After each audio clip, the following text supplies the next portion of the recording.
Bom, estou hoje aqui para falar sobre Yoga Sutras de Patanjali. Então, acho que todo mundo já ouviu falar desse texto, né? É um texto que é considerado a primeira grande codificação do Yoga, se bem que não é grande, embora seja considerado uma codificação, não é grande porque são 196 frases, certo? Um artigo de revista às vezes tem mais do que isso, mas são 196 frases que condensam toda uma abordagem do tema do Yoga, que resume, por assim dizer, talvez um punhado de séculos de discussão, quem sabe alguns milênios de discussão. O Sutra de Patanjali, nós precisamos localizar no tempo e no espaço, né, para vocês terem uma noção mais clara do que se trata. É um texto que surgiu antes da era cristã. Então vamos fazendo as coisas devagar.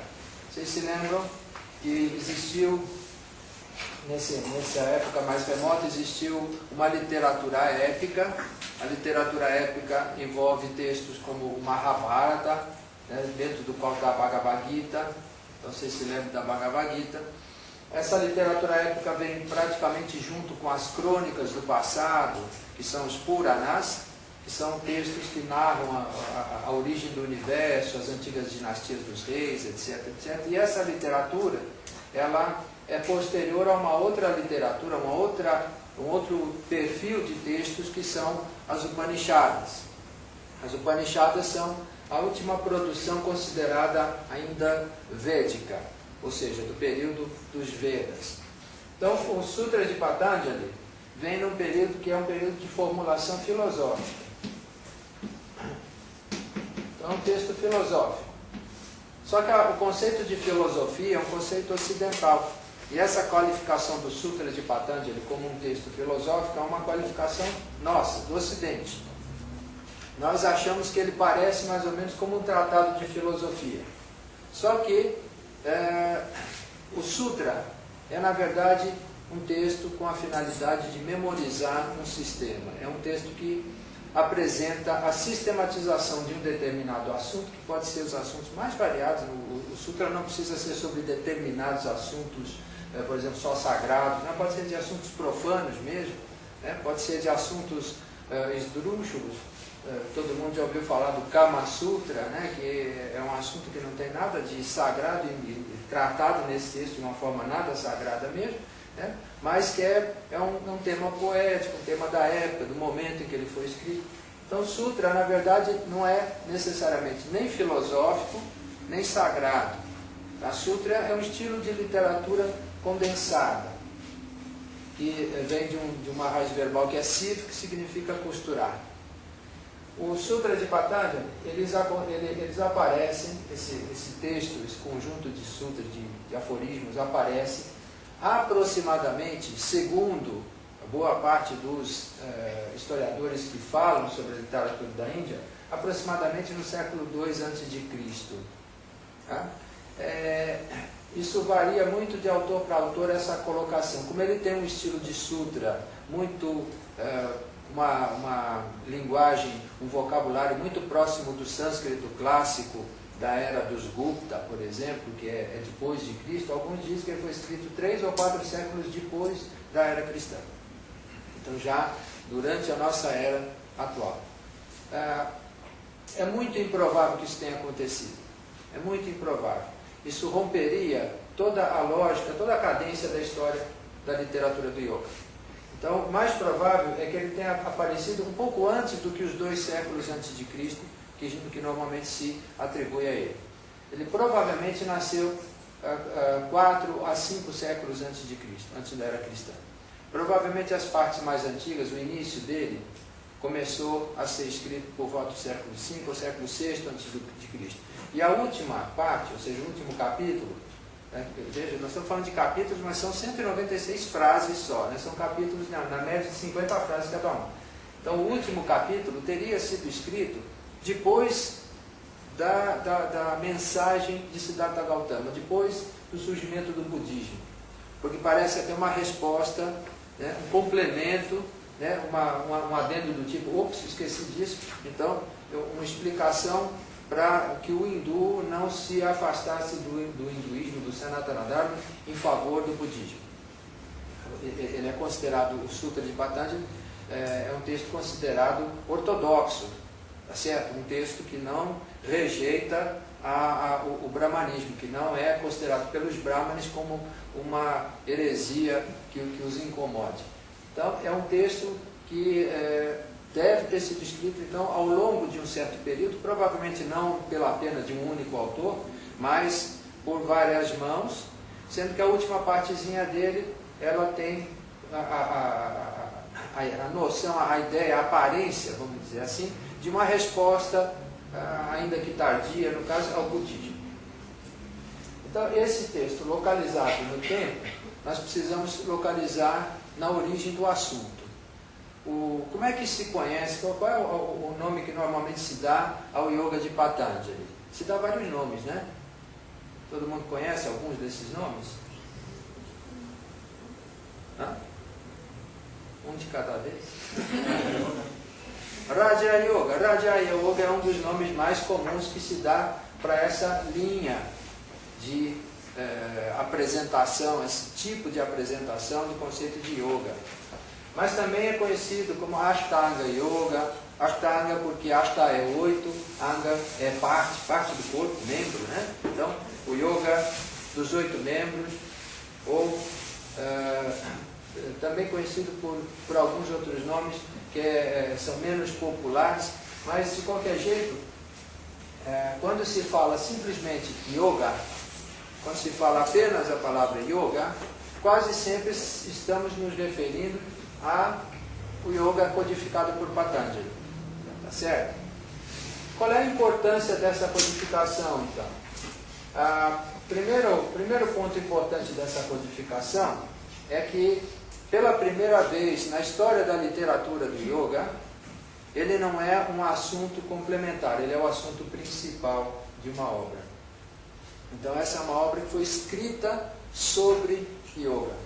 Antes disso, o yoga aparece efetivamente em textos védicos ou nos próprios textos épicos, né, do período épico, aparece efetivamente como um complemento de alguma coisa, como algo que se faz para chegar em algum lugar, mas o assunto é outro. Por exemplo, a Bhagavad Gita é um texto sobre yoga, mas está falando de uma guerra, é um diálogo, é uma cena, tá certo? É uma paisagem diferente do yoga. Esse aqui não, o texto, o assunto é yoga, só se fala de yoga, tá certo? A importância, então, primeiro é o fato de ser uma codificação e um texto dedicado exclusivamente ao tema yoga. A outra importância desse texto é que ele marca um ponto na linha da história, que é um ponto que define a trajetória do yoga desde a antiguidade remota até os dias atuais. Ele marca esse ponto. Talvez se não existissem os Sutras de Patanjali, ficaria difícil sequer conceber a doutrina ou a disciplina do yoga. Os Sutras nos dão uma marcação, dá um ponto. Olha, o yoga passa por aqui. É o trópico do yoga. Tá certo? A linha imaginária que nos dá a localização mais precisa do yoga. Daqui para frente, nós temos uma história mais documentada, mais conhecida, porque tem mais literatura. Daqui para trás nós temos uma história cada vez mais esparsa em termos de produção literária, cada vez mais obscura em relação à sua antiguidade. Tá certo? Então ele é um ponto de referência, um ponto importante e, sobretudo, ele define de uma maneira moderna, porque 4 séculos antes de Cristo, para a história da Índia, é modernidade. Tá certo? Então ele está traduzindo de uma forma moderna um conceito que já vinha sendo desenvolvido anteriormente. Nós já mencionamos alguns detalhes em outras aulas. Então, eu vou relembrar um dos detalhes. Ele é chamado de Raja Yoga. Raja é o rei, tá certo? O rei. Significa que era o yoga, aquilo que devia ser usado pelos reis, ou é o uso dos reis, ou seja lá o que for dos reis, a prática exclusiva da realeza? Não tem nada a ver. Absolutamente não tem nada a ver. Existe uma razão, tá certo? Que é pouco comentada, mas que é a mais provável razão de se usar esse título, é porque o título Raja era utilizado para determinadas coisas importantes. Para uma em especial, ela era utilizada para designar o soma. Nós já falamos sobre o soma, tá certo? Já falamos da importância do soma, que é essa essência floral, essa essência que vem de algumas plantas e que nos Vedas era o centro do ritual. Ou seja, se fazia o ritual para extrair o soma das plantas. E o soma, ingerido pelo indivíduo, tornava ele um kavi, um sábio, ou seja, um poeta. Então, a inspiração que vem do mundo vegetal, nós não estamos falando aqui de fumar maconha ou de tomar cocaína, tá certo? Não é nada disso. É a essência floral, como aqueles florais de Bach, né? Ou de Bach, né? Na verdade o cara era britânico. Então, é como essas essências florais, ou como a homeopatia, alguma coisa invisível, mas muito forte, que se extraía das plantas através de um processo de prensa com pedras, etc., um processo ritual complexo, que é definido e detalhado no Yajurveda, cujos Upanishadas, do Yajurveda negro em especial, cujos Upanishadas são os primeiros a mencionar a questão do yoga. Os primeiros a definir com mais precisão o que é o yoga. Tá certo? Então nós temos grandes probabilidades aqui de que o nome Raja Yoga signifique, literalmente traduzido, a utilização do soma. Só que o soma, na versão védica, é produzido ritualmente. É o sacerdote que produz o soma. Então o soma é produzido através de um ato ritual, através de uma prensagem de certos vegetais, através de determinadas práticas rituais. O sistema do yoga, o Raja Yoga, ele define o uso do soma sem o ritual. Ou seja, como extrair ou produzir o mesmo efeito em si mesmo, espremendo a si mesmo. Certo? Como descobrir a planta dentro de nós, espremer a planta com as pedras que estão dentro de nós, realizar o ritual dentro de nós em honra a um Deus que é nós mesmos. Ou seja, é uma técnica onde o indivíduo não precisa de nenhum aparato a não ser ele mesmo.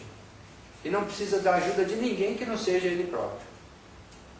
Então é uma prática diferente da tendência védica ao ritual, que dependia de vários sacerdotes, dependia de investimento em lugares, em aparatos, né, montagem de piras, montagem de sacrifício de animais, busca de plantas especiais, preparação, libações, banhos rituais, jejum. Quer dizer, era complicado, porque envolvia muita gente. É como produzir uma peça de teatro, com atores, com cenografista, com cenotécnicos, com diretor. É uma coisa complicada, tá certo? Dirigir tudo isso é complicado. Agora, realizar tudo isso dentro de nós mesmos é o objetivo, o trabalho do yoga. Então, isso posto, vou considerar... Alguém tem alguma dúvida quanto a esse esboço histórico aqui do Raja Yoga, do Yoga de Patanjali? Não? Então vou apagar isso aqui e vamos ao que interessa, que é conteúdo. O que tem nos Sutras de Patanjali? Eu queria saber, assim, só fazer uma pequena enquete aqui. Quem já leu os Sutras de Patanjali? Levanta o dedinho, 2 dedinhos, 3. 3 dedinhos, 4, 5 dedinhos, olha, um monte de dedinhos, já deu uma mão cheia, né? 5 dedinhos em cerca de 25 pessoas, 20 pessoas. Então, é um número razoável. Agora eu vou perguntar para os que leram o Sutra de Patanjali, quem entendeu? É uma pergunta válida, né? O que eu acho que eu vivenciei, eu entendi. O resto eu não entendi nada. Isso significa que eu dependi de uns 5% Vamos explicar vamos explicar essa dificuldade antes que vocês se sintam mal. Os sutras são textos densos, bastante densos. A leitura do sutra geralmente era feita com a ajuda de um instrutor que já tenha passado pela dificuldade da leitura. E, normalmente, esses indivíduos mais esclarecidos ou mais voltados para o ensinar, para a arte de ensinar, normalmente eles construíam comentários esclarecedores. Então, o Sutra de Patanjali tem alguns comentários originais em sânscrito, mesmo que acompanham determinados manuscritos. O mais conhecido de todos eles é o comentário de Vyasa dele. Vyasa é um nome genérico para comentador. Vyasa teria sido o autor do Mahabharata, por exemplo, que se atribui ao Mahabharata a idade de 3.000 anos antes de Cristo, 3.100 anos antes de Cristo, mais ou menos. Alguns dizem que 1.400 ou 1.500 anos antes de Cristo. Como é que ele comentou um texto que foi escrito 400 anos antes de Cristo? Ou seja, 2.500 anos depois, ou 1.000 anos depois das épocas supostas em que ele tenha vivido. Então, ou ele viveu muito tempo, ou ele era muito velhinho quando fez esse comentário, ou não foi ele, tá certo? Não é o mesmo. São vários Vyasas, vários comentadores. Então, o comentário chamado Mahabhasha, né, grande comentário, esse Mahabhasha é um comentário muito conhecido e muito estudado. Então, geralmente, quando se lê os sutras, você tem duas opções. Ou você lê os sutras e medita profundamente nas frases dos sutras, ou você lê os sutras e um comentário. E ainda pega o comentário e vai perguntar para alguém que já leu antes para ver se não está perdido, né?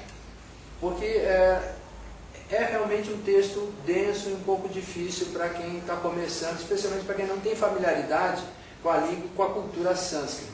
Porque ele é escrito em sânscrito e um sânscrito difícil, um sânscrito meio amarrado, né? Meio cheio de nós.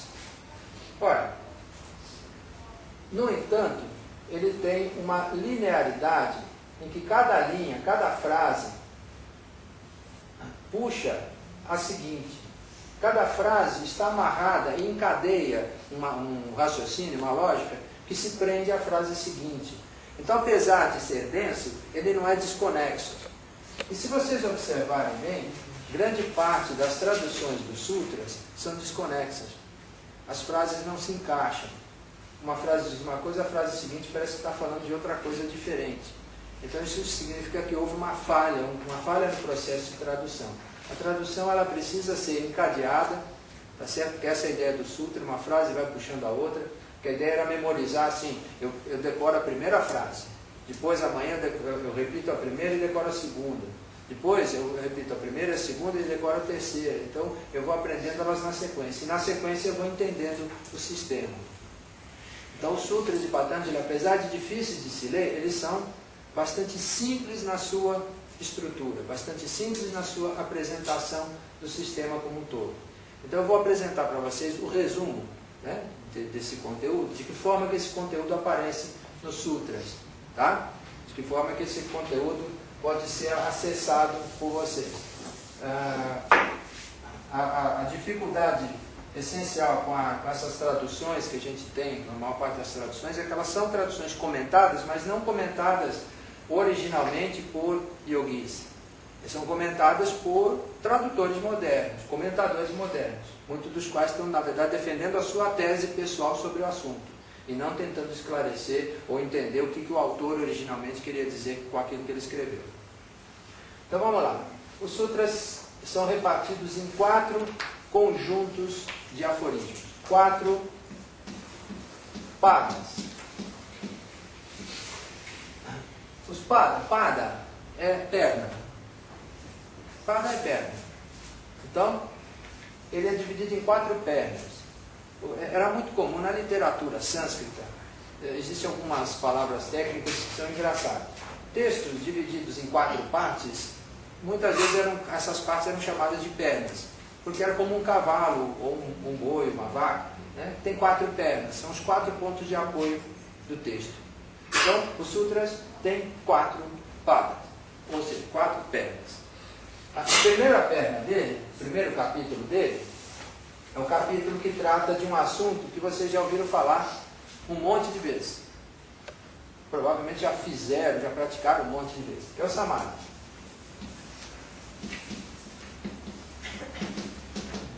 O Samadhi, eu vejo aqui várias pessoas com expressão de Samadhi. Então, Samadhi é uma experiência intensa, uma experiência de meditação. Uma experiência de meditação, uma experiência em que a mente funciona de uma determinada maneira que ele vai explicar qual é.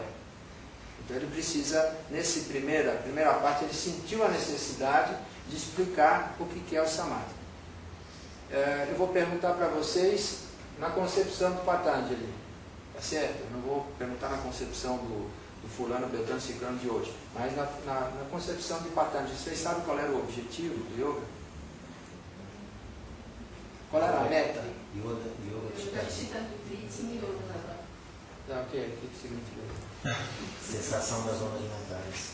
Nós vamos falar sobre essa frase já. O yoga queria chegar em algum lugar. O praticante de yoga queria chegar em algum lugar. Ele queria chegar a um estado. Que estado é esse?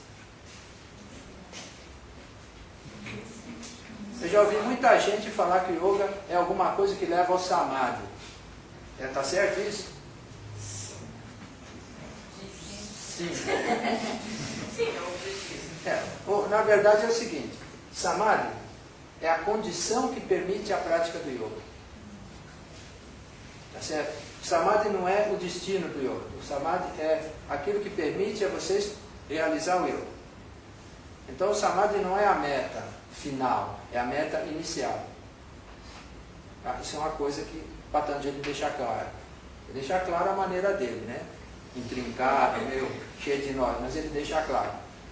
Qual é o objetivo do yoga na concepção de Patanjali? O objetivo do yoga é o título do quarto capítulo. Então o primeiro capítulo é o Samadhi. O quarto capítulo é o chamado Kaivalya. Kaivalya é isolamento. Isolamento. Tá certo? Significa que o yogi quer se trancar e não quer ver ninguém? Não é bem isso. Tá? Mas a concepção é de um isolamento de natureza mística. Nós vamos falar sobre isso daqui a pouquinho. Então, ele quer que vocês primeiro, Patanjali está dizendo para vocês, primeiro, vamos chegar no estado do Samadhi. Vamos aprender a fazer uma meditação intensa. Quando nós fizermos isso, nós vamos nos capacitar para chegar ao Kaivalya. E quando chegarmos ao Kaivalya, nós realizamos o yoga. Tá certo? Esse é o resumo. Resumão. Tá certo? Resumão do Sutra. 2 passos restaram aqui no meio.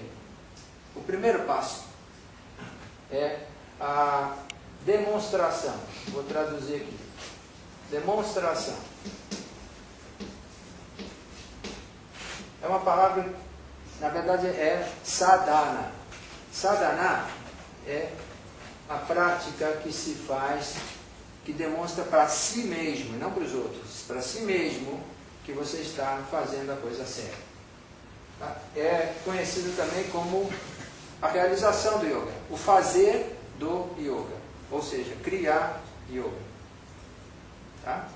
O uso da ação. Criar é ação. Criar em sânscrito significa verbo, o fazer, a ação, o agir. Tá? Isso é criar. Então, o primeiro capítulo ensina para nós o que é o Samadhi. O segundo capítulo ensina para nós como realizar o yoga, como demonstrar para nós mesmos que nós estamos fazendo o yoga. O terceiro capítulo ele é chamado de Vibhuti. Vibhuti é resultados. Aquilo que resulta da prática, ou seja, do fazer do yoga. Então ele montou uma estrutura de raciocínio. E ele vai seguir fielmente e linearmente essa estrutura. Então ele primeiro vai dizer como é que se chega ao Samadhi, depois ele vai dizer, primeiro ele vai definir o que é o Samadhi, né? Dizer como é que se chega em termos genéricos, depois ele vai dizer em termos práticos. Né? Genericamente é o seguinte, o funcionamento da mente para chegar ao Samadhi é assim. Agora, na prática, o que eu tenho que fazer? Ele sugere uma prática dividida em 8 partes, dividido em 8 angas. O que significa esses 8 angas? Significa que primeiro você faz um, depois você faz o outro, depois você faz o outro? Não, não é isso. Tá certo? Não é uma marcha, não é um passo a passo. As 8 partes são 8 angas, ele chama de anga. Tá certo? Ele não chama de bhaga, ele não chama de outras palavras sânscritas que definiriam partes separadas. Ele define como anga. Anga é o braço em relação ao corpo. Tá certo? Se o meu braço entrar nessa sala, o meu corpo entra junto, porque estão interligados. Não dá para fazer as coisas separadas. Então, o conceito da prática do yoga para Patanjali é integral. Aí vem um sujeito moderno e diz assim, o yoga é integral. Na verdade é tudo antigo, é tudo uma questão de insight, certo? Então isso é yoga integral. Ou seja, eu vou fazer, sim, o yama, o niyama, o pranayama, o pratyahara, as asanas, né? O dhyana, dharana, samadhi, 8 angas, 8 partes, 8 elementos constituintes do yoga, mas eu vou fazer tudo junto. Eu não vou fazer primeiro um, depois o outro, primeiro um, depois o outro. Não, primeiro eu respiro, depois eu penso. Né? Primeiro me assento, depois eu respiro. Não é piada, né, de mau gosto. Quer dizer, é realmente uma prática onde as coisas têm que acontecer em conjunto. Eu começo a minha meditação no momento que eu tenho a intenção de me sentar para fazer yoga. Então essa é a ideia do yoga de Patanjali. Outro detalhe importante, quando ele fala do fazer yoga, o fazer yoga de Patanjali não é o fazer yoga do Hatha Yoga. Não é na aparência. Por quê? O Hatha Yoga envolve uma série de atos preparatórios, atos corporais preparatórios que não são predicados no yoga de Patanjali. E o que significa isso? Que o Hatha Yoga e o yoga de Patanjali são duas coisas diferentes? Não. Não são. Só que o Hatha Yoga acrescentou elementos de método que Patanjali não havia preconizado. Acrescentou, ampliou o alcance de uma parte do fazer do yoga. É por razões que a gente futuramente pode esmiuçar. Nesse momento interessa para nós é definir o perfil desse yoga de Patanjali. E quando ele fala em resultados, muita gente, quando lê os resultados, vai ler em algumas traduções algo sobre poderes extraordinários, paranormais, sobrenaturais, e na verdade não é nada disso. Tá certo? São poderes ou conhecimentos que nós temos e não sabemos usar. Então nós aprendemos e eles aparecem. Existe uma característica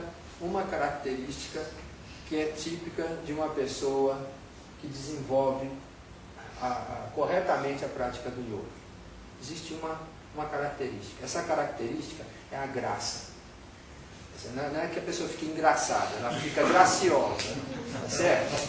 Então, a graça significa que os movimentos ficam bonitos, porque ficam naturais. Não significa que a pessoa faz yoga e emagrece e fica bonitinha. Não é isso não. Estou falando graça do jeito que a pessoa é. Então vocês imaginem, por exemplo, uma pessoa muito feia, na nossa concepção, a concepção de cada um de vocês, imagine uma pessoa horrorosa. Imagine que essa pessoa horrorosa consegue ter um charme, uma graça, que não tem explicação. Por que ela tem essa graça? Porque ela aprendeu a ser espontânea, ela aprendeu a manifestar o que ela tem de bom, o que ela tem de belo, certo? Que é aquilo que está dentro dela, aquilo que ela tem para oferecer para o mundo. Dizem que todo mundo nasce com alguma coisa boa para oferecer. Então, o yoga é um caminho de descoberta dessa coisa boa, de colocação disso em prática. Aí todo mundo percebe, puxa, essa pessoa é graciosa, certo? Essa pessoa é graciosa. Significa que essa pessoa está conseguindo um bom resultado na sua prática. Isso é um detalhe, só um ponto a ser observado. Então, quando ele fala dos resultados, ele indica aproximadamente quais são esses elementos que vão aparecendo. E, na verdade, que coisas que a pessoa passa a conhecer. O termo conhecer, em sânscrito, o jnana, o verbo jnana, né? O conhecimento, jnana, não é conhecimento como nós normalmente definimos. que é conhecimento, por exemplo, de pegar um livro e memorizar o que está escrito nele. Não é esse tipo de conhecimento, não é erudição. Conhecer é travar contato, estabelecer uma conexão. Então a gente passa a conhecer coisas. Por exemplo, eu passo a conhecer as estrelas. Porque eu posso ter olhado as estrelas a minha vida inteira e não ter reconhecido a importância delas. Tá certo? Eu posso não reconhecer a importância da noite, ou do dia, ou do brilho do sol, ou a importância do movimento dos astros no céu, o movimento das nuvens, ou do andar dos animais, ou do voar dos pássaros. Eu não conheci. Eu vi, eu sei que existe, mas eu não conhecia, eu não travei, não estabeleci a conexão. Então isso não faz parte do meu mundo, tá certo? Vocês veem como a gente vive, quando não está realizando o yoga, como a gente vive num universo que está afastado do universo. Por exemplo, os insetos nos incomodam, os animais nos botam medo, as folhinhas que caem na nossa calçada nos incomodam, a chuva nos incomoda, o sol nos incomoda, tudo nos incomoda. Ou seja, nós queremos viver numa redoma, não é? Uma redoma, protegido por roupas de grife. Então, a nossa concepção de vida natural passa a ser uma concepção completamente distorcida. A prática do yoga nos devolve o contato, a conexão com o universo. Porque sem essa conexão, não tem yoga. Então nós temos que retomar essa conexão. Tá? Então vamos, e aí a gente consegue o isolamento. O isolamento tem que ser entendido a partir dessa conexão. Então vamos lá, vamos começar pelo Samadhi. E o capítulo do Samadhi, com as suas cerca de 50 frases, né? O capítulo do Samadhi, ele é um capítulo que trata vamos dizer assim, do núcleo essencial do yoga. Se a gente perdesse os 3 outros capítulos dos sutras, ainda assim a gente entenderia o que o Patanjali queria dizer com a palavra yoga. Então, vamos mergulhar nesse primeiro capítulo. Esse primeiro capítulo ele começa com a frase de abertura, claro, que todo texto desse tipo tem uma frase de abertura, que começa sempre com a palavra hatha, né? As citações sânscritas, ou os textos normativos sânscritos, começam sempre com a palavra hatha e terminam sempre com a palavra iti. Iti significa acabou, daqui para trás é o que eu queria dizer. Hatha significa daqui para frente é o que eu quero dizer. Então, hatha e iti são as palavras que marcam o início e o fim de um texto. É certo? O fim de cada capítulo também tem a palavra iti. Iti acabou o capítulo X. Iti terminou o capítulo X mais 1. Então, hatha iti. Não existe nenhum outro mistério na palavra hatha. Eu já vi verdadeiros tratados sobre a palavra hatha nos Yoga Sutras de Patanjali. Não tem mistério nenhum. É uma palavra de abertura. E hatha yoga no shasana, que é a abertura do texto, yoga no shasana significa os postulados, né, do yoga. Então, aqui começam os postulados do yoga. Só isso, mais nada. E aí, na segunda frase, ele define yoga. Vocês já falaram a frase aqui. Yoga, né, é o Nirodha das Vritis de Chitta. Bacana, né? Preciso de um dicionário agora. O que é isso? É o Nirodha das Vritis de Chitta. Vamos por partes. Yoga, não vou traduzir, porque é o nosso assunto. Então nós estamos explicando o assunto, a concepção na perspectiva do Patanjali. É o Nirodha. Nirodha, Rund, significa recolher. Essa Rund significa pegar, recolher. Certo? Fechar. Quer dizer, é uma palavra restritiva. Mas o ni que vem na frente, ni é um prefixo que indica para dentro ou para baixo. Então, Nirodha é o recolhimento para dentro. Então, a gente já tem aqui uma noção do que ele está querendo dizer.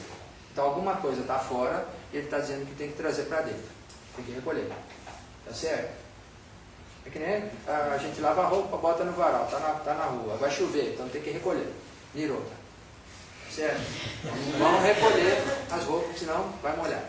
Então, o Nirodha está explicado.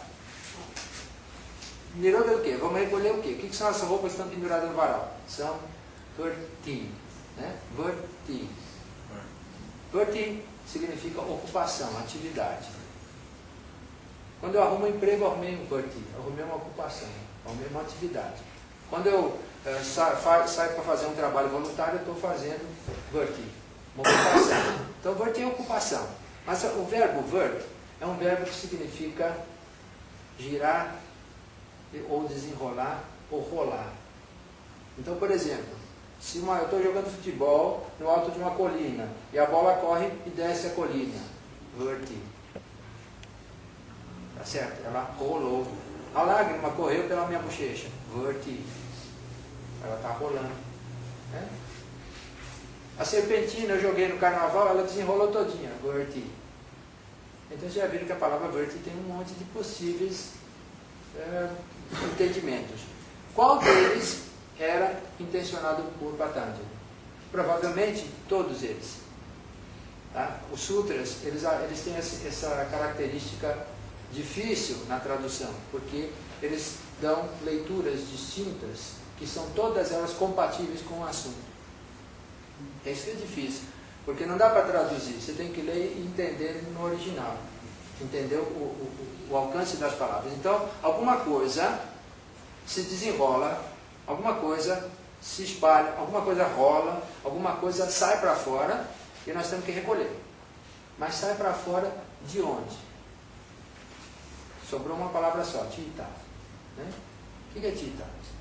Chita, o verbo chin, significa pensar, significa mentalizar. Vamos usar uma palavra mais na moda. Pensar, mentalizar. Não é raciocinar. Raciocinar é tarka. Tarka é raciocínio. Tá? Mas tinta, chetana, por exemplo, significa o quê? Consciência, percepção. Então, é uma atividade mental. Então, é uma mente que percebe, uma mente que pensa, mas não pensa em termos racionais. É uma mente que simplesmente pensa. É uma mente que está voltada para o mundo. Uma mente que está atenta. Então, Chitta é aquela fonte da atenção. É a mente no sentido do foco da nossa atenção. O foco de onde surge a nossa atenção.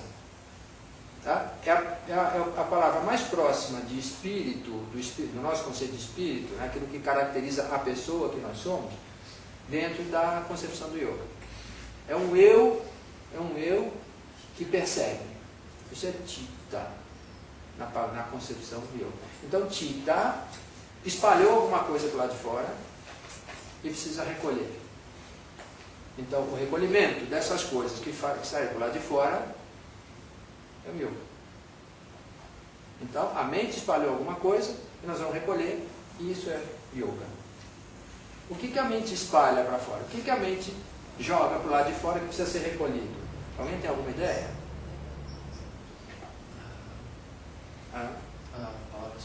Desejo, alguma coisa assim. Energia, desejo? É difícil para a gente, se a gente não entrar mais um pouco no conceito, vai ser difícil, porque aí vira jogo de adivinhação, né? Eu estou perguntando maldosamente aqui, deixando vocês na tentativa de adivinhar. Então veja só, ela está lançando vértices, certo? Atividades. Mas que atividades são essas que se espalham pelo mundo? Que atividades são essas? Ele vai definir logo em seguida. Ele vai definir logo em seguida. Só que antes de definir essas atividades, ele diz: então, quando se faz esse recolhimento, aquele que vê se estabelece na sua verdadeira natureza, Svarupa. Svarupa é a sua natureza autêntica. Então, aquele que vê se estabelece na sua natureza autêntica. Certo? E ele vai definir que nessa natureza autêntica ele é totalmente adequado, totalmente adaptado às suas condições, ao si mesmo, à sua estrutura. Então, aí ele vai definir o que são essas coisas que precisam ser recolhidas. Porque logo depois que a gente lê isso, a gente já quer recolher tudo. Certo? Porque é muito bom estar estabelecido na nossa natureza autêntica. Isso é o que nos dá conforto. Então ele define que existem 5 vértices. 5. Quais são essas 5 vértices? Vocês se lembram? Elas são... Vou apagar isso aqui.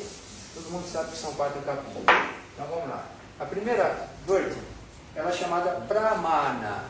Pramana é aquilo que dá a medida das coisas, ou seja, a evidência.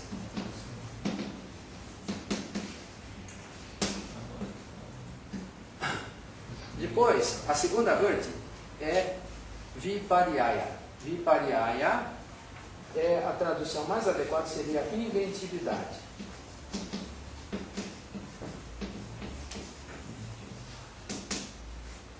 A terceira vértice, terceira dessas atividades é a imaginação.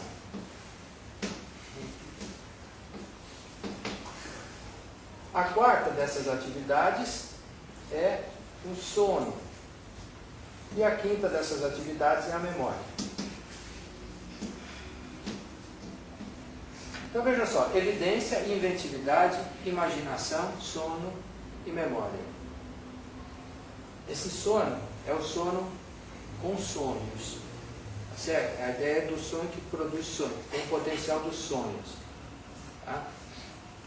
Então, essas coisas, como é que elas se lançam no mundo? Como é que elas saem para o lado de fora? É possível? Eu jogo um sonho para o lado de fora?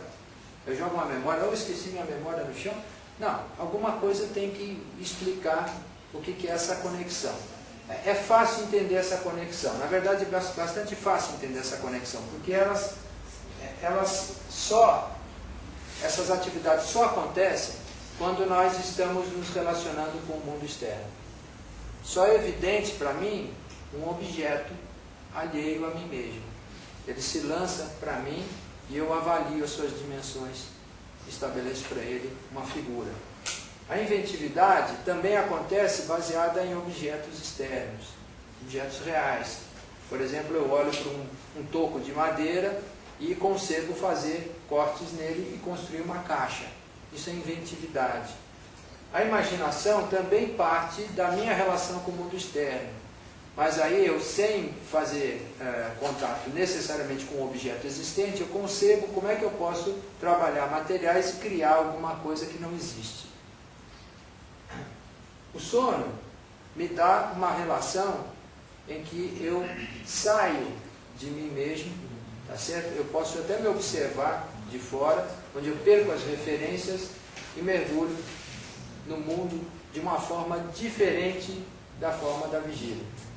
Então ele dá uma relação diferenciada com o mundo. E a memória é o que me permite continuar essa relação, essa conexão com os objetos do mundo.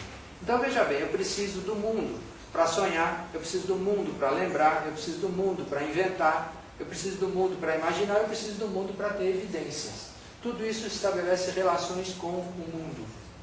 E eu preciso recolher essas relações.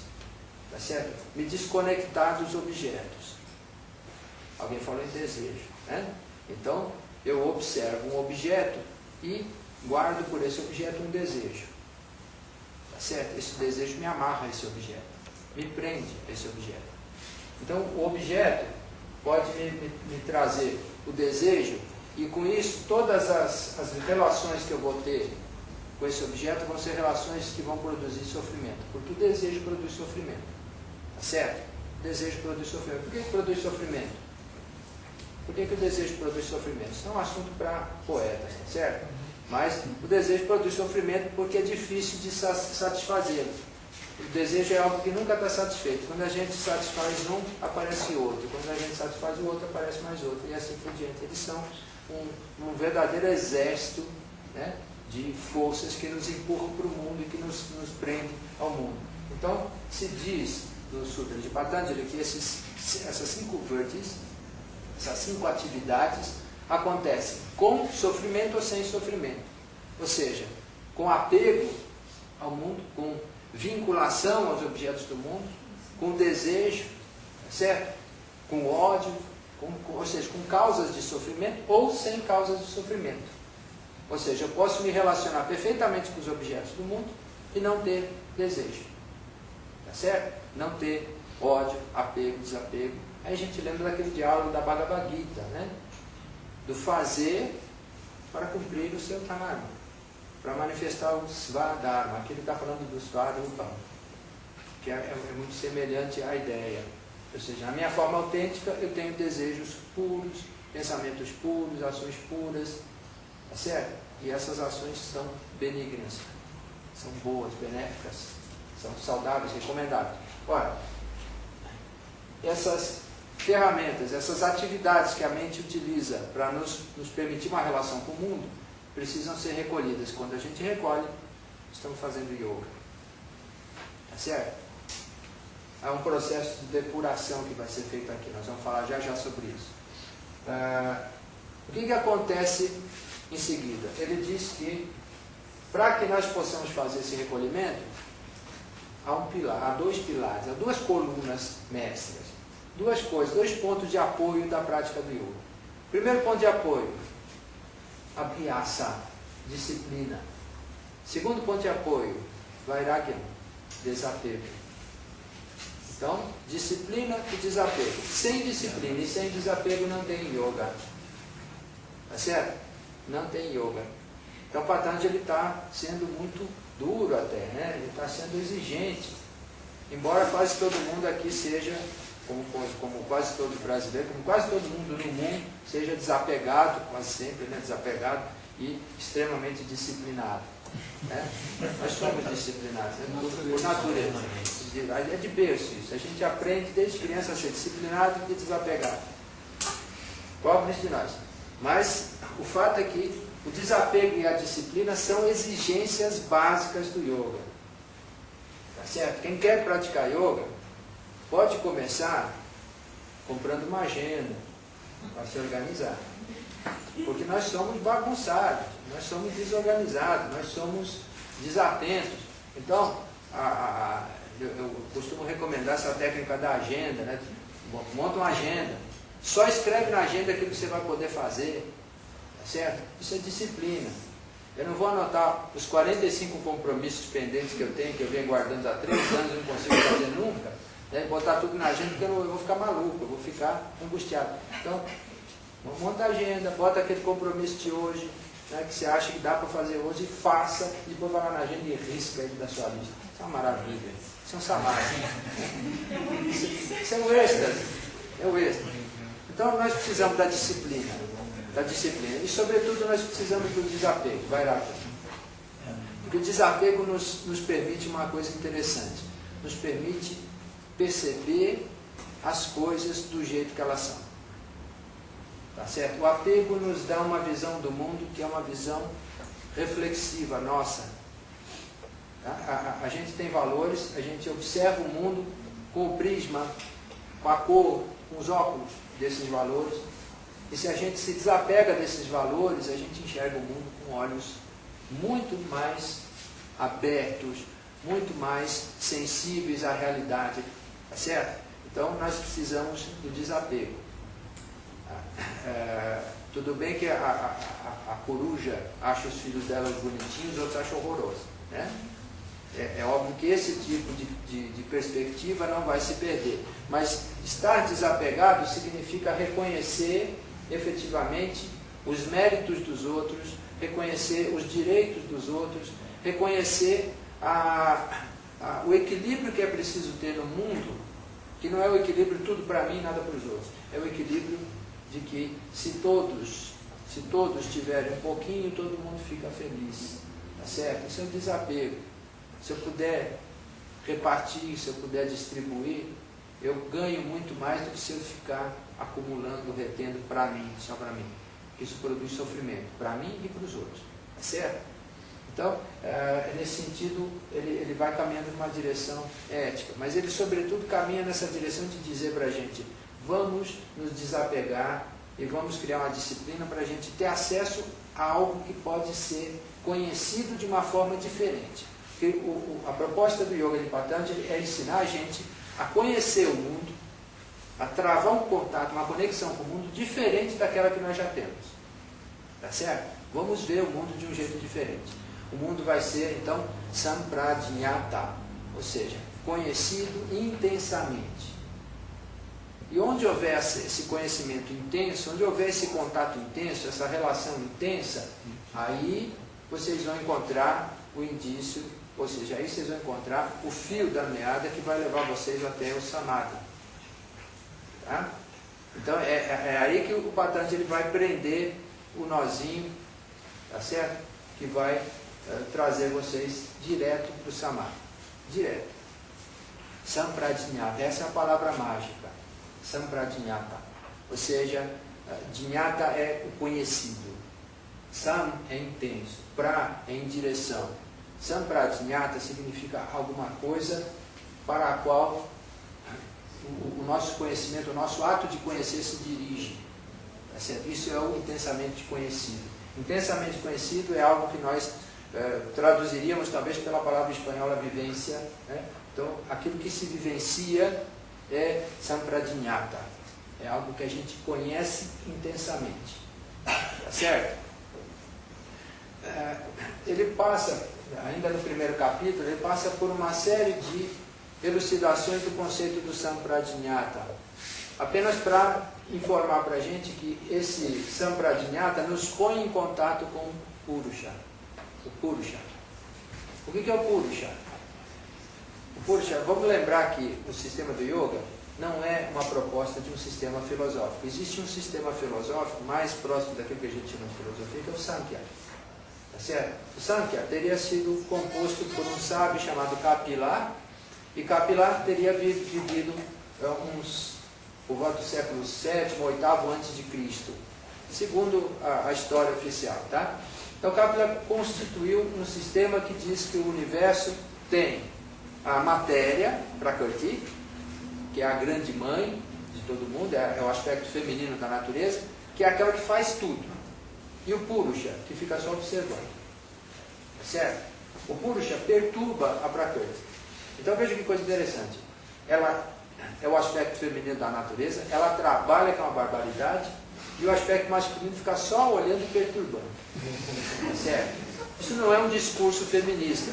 Isso, na verdade, é o discurso Sankhya. O discurso Sankhya apresenta a natureza com um aspecto masculino, que é o aspecto do Purusha, que dá a consciência, e não a ação. Né? A ação é da Prakriti, a consciência é do Purusha. Dá a consciência, mas não consegue trabalhar as coisas do mundo. Então ele cria, com as suas perturbações, ele cria um princípio de percepção na matéria. E com esse princípio de percepção na matéria são criados os seres, e os seres sim conseguem trabalhar, conseguem mexer nesse mundo material. Tá certo? Então, esse princípio de percepção, ele tem uma tendência natural, que é voltar para o Purusha. Ele foi produzido pelo Purusha, ele quer voltar para o Purusha. Esse é um dado fundamental para entender o Sankhya. O Sankhya predica que o princípio Buddhi, que é esse princípio da inteligência, ele nos leva para fora do universo material. Ele nos leva em direção ao Purusha. É com Buddhi que a gente tem esse Sampradnyata. Certo? E o princípio mais importante na concepção do sistema do Yoga é o Atma. E o Atma é, por assim dizer, algo que já pertence ao Purusha, não pertence ao universo material. Na concepção do Yoga, o Atma não faz parte do mundo material. O si mesmo, o eu. Então, Buddhi, a nossa inteligência, busca o eu. E ao buscar o eu, ela vive esse conhecimento intenso. Tá certo? Quando a gente aprende a pensar, faz a nossa mente funcionar, não em torno do conhecimento mundano, não em torno do Tarka, né, do Vitarka, ou seja, daquele conhecimento produzido com a razão, ou Vichara, que é o conhecimento já elaborado mais filosoficamente ou mais metafisicamente, mas quando a gente foge desses dois e mergulha no conhecimento Pradnya, tá certo? Um conhecimento que é intuitivo, aquele que se lança diretamente até nós, quando a gente mergulha nesse padrão de conhecimento, nós estamos meditando. Nós estamos realizando o Samadhi.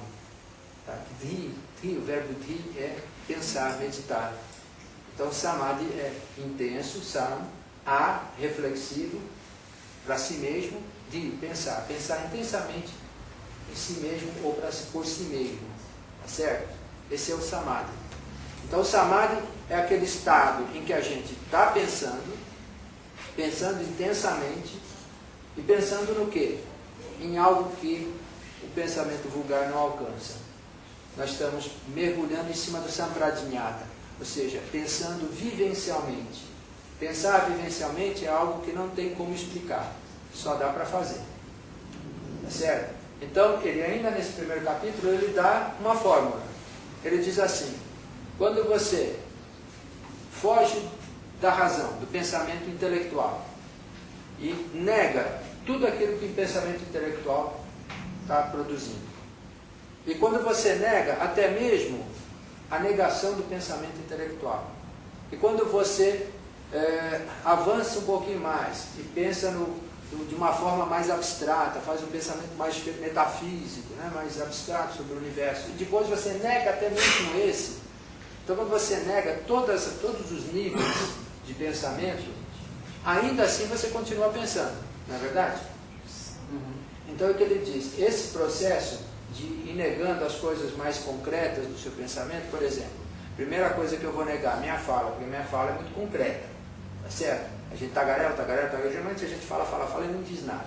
Então eu nego a fala, eu silencio. Depois eu nego a minha razão, porque a minha razão fica cogitando. A gente fica cogitando, né? Cogita e não produz nada. A gente fica só girando em círculo também. Então nega isso e vai negando o outro. Então eu estou cultivando alguma coisa. Tá certo? Eu plantei uma semente que está germinando, está avançando para níveis cada vez mais abstratos de pensamento. Até que chega num ponto em que eu já não penso nada. Eu apenas tenho um vislumbre, uma visão. Eu me sinto presente. E essa presença é Sampradhyāta. Tá? Quando eu consigo, através desse método que ele apresenta, eu consigo alcançar esse estado é o Samadhi. E esse estado de Samadhi é chamado Sabhidya. Sabhidya significa com semente, porque ele foi cultivado. Tá certo? Passo a passo, eu saí do concreto para o abstrato, eu mergulhei em direção a um pensamento abstrato. E nesse pensamento abstrato, eu estou no Samadhi. Então esse é o Samadhi Sabhidya. Tá certo? Ele diz: existe um outro. Depois de você praticar bastante o Samadhi Sabhidya, você já não precisa mais fazê-lo, porque você já automaticamente mergulha naquele estado, você já vai direto para aquele estado de meditação intensa, naquele estado de voltar-se para um pensar vivencial. Tá? E esse é o Samadhi Nirvidya, porque ele não é construído passo a passo. Certo? O que é importante, antes de chegar nesse ponto, que é o final do primeiro capítulo, ele menciona uma figura chamada Ishvara. Ishvara é o Senhor, o soberano. Onde é que está esse Senhor? Está no altar? O yoga não é ritualista, não tem altar. É um deva, é um deus? Não, o yoga não representa, não expressa nada sobre divindade nenhuma. O que é o Ishvara?